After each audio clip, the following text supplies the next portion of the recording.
Okay, Assalamualaikum dan salam sejahtera. So, hari ni saya nak tunjukkan secara asas bagaimana kita nak melukis ataupun kita nak membuat 3D modeling dengan menggunakan aplikasi CATIA V5. Okay. So, CATIA V5, kalau kita mula-mula masuk apps dia ada macam-macam tab kat sini lah. So, untuk start, kita pergi dekat start ni. So, dia akan keluar macam-macam tab. So, kita pergi dekat mechanical design dan kita pergi dekat part design ni part design. Okay, kita klik part design. So dia akan keluar new part ni.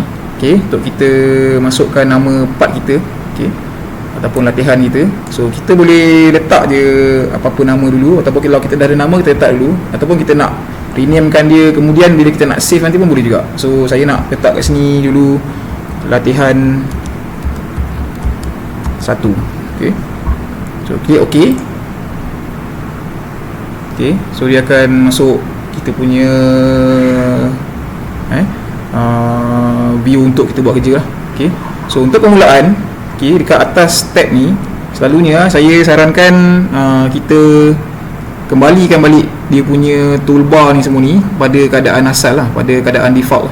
So pergi dekat tools, so kita masuk customize.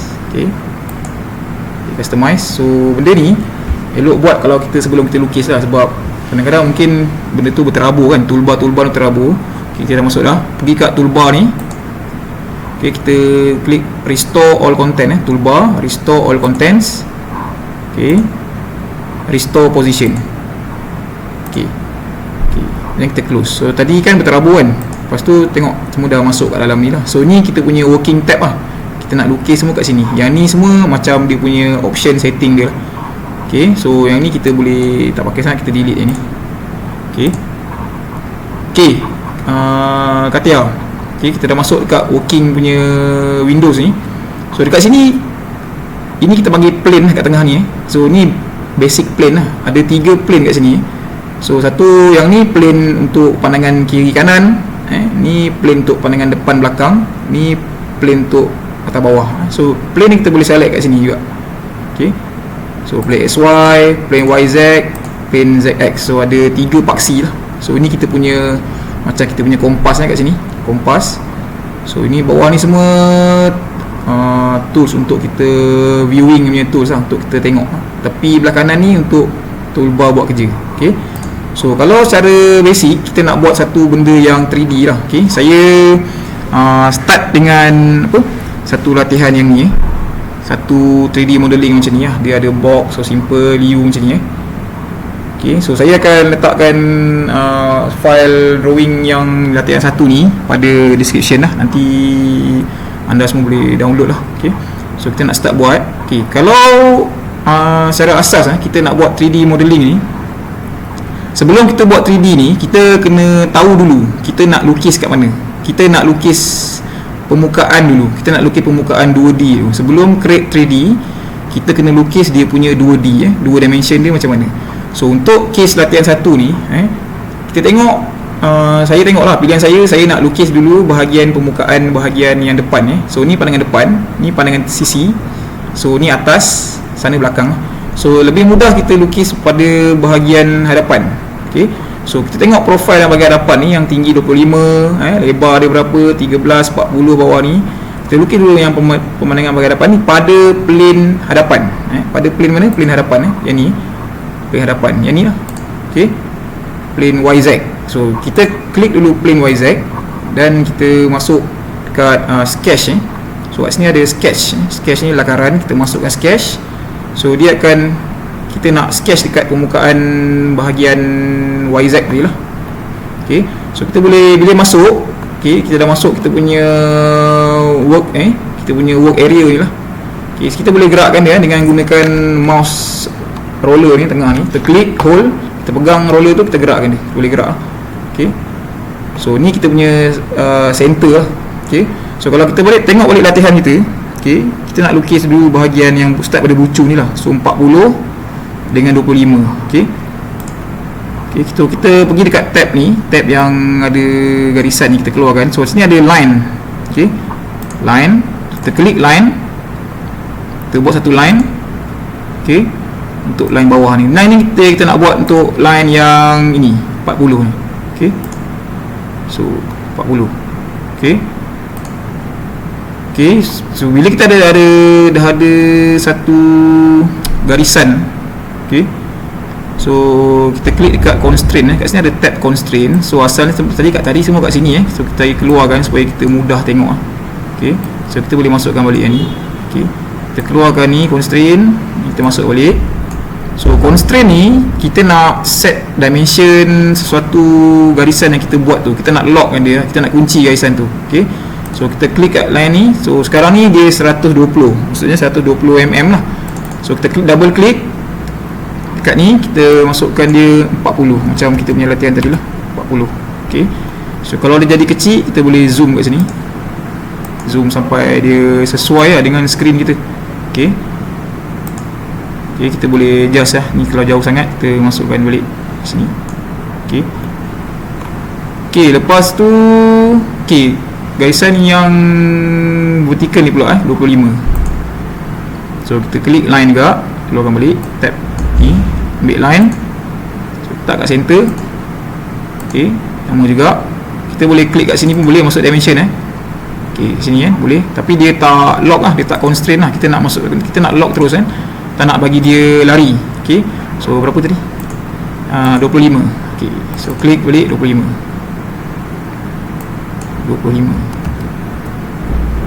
Right. okey, lepas tu kita nak buat yang ni panjang ni lah, yang ni, okey. So 40. Kalau kita nak tahu yang ni, kita kena tolak lah tu 40, 13 kat sini. So 40 tolak 13, 40 tolak 3 27, okey. 40 tolak 13 27 bagi 2 13.5. So kita tahu panjang ni 13.5. okey. So kita boleh buat dulu shape dia macam ni. Saya suka buat dulu shape dia lah, sebab nanti kita akan constraint kan kemudian kan. So klik. Kalau nak buat banyak kali, kita double klik kat line ni, double klik, dia akan stay lah. okey. So kalau kita gerakkan mouse kita ni, katia ni, dia ada auto select kan untuk tinggi macam ni kan. Kita letak kat sini, okey. Dia akan macam dia macam nak auto kan kita punya ketinggian sama dengan sebelah sana tu. So senang lah, klik lagi, okey, klik, sambungkan, pastikan dia bersambung lah, okey, klikkan, dan kita tekan balik kita punya line tadi tu, nak keluar lah, okey.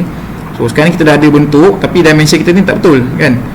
So yang ni kalau kita tengok 13, 12 lah. So kita boleh masukkan kita punya constraint lah kat sini, klik pada constraint. So masukkan kat sini, okey, betul ke 13? Kita check 13.5, okey.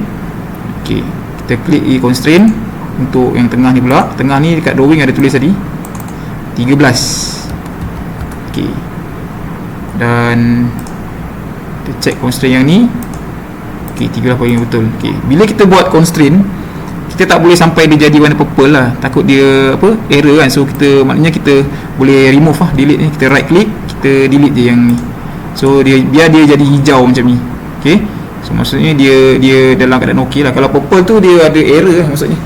So biar dia hijau, maknanya dimension kita yang ni, okey, 40, 13 ni dah ikut macam yang kita nak soalan kita ni, okey.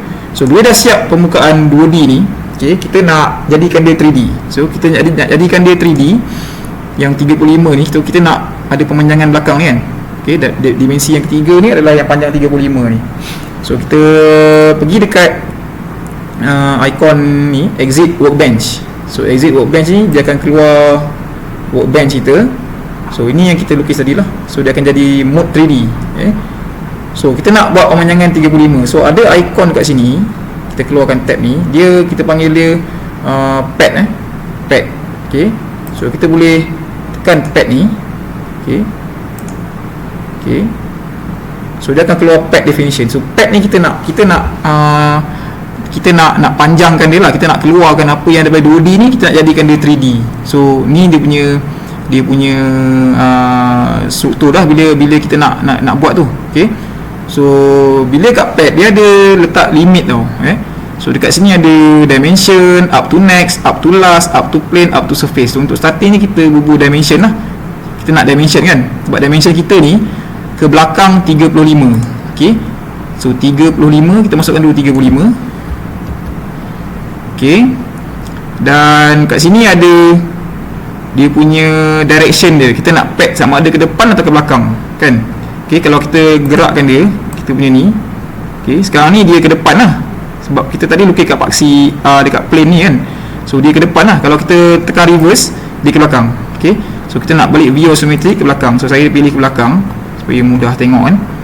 So kita boleh preview dulu apa yang kita pilih tu. Kita boleh preview, klik preview.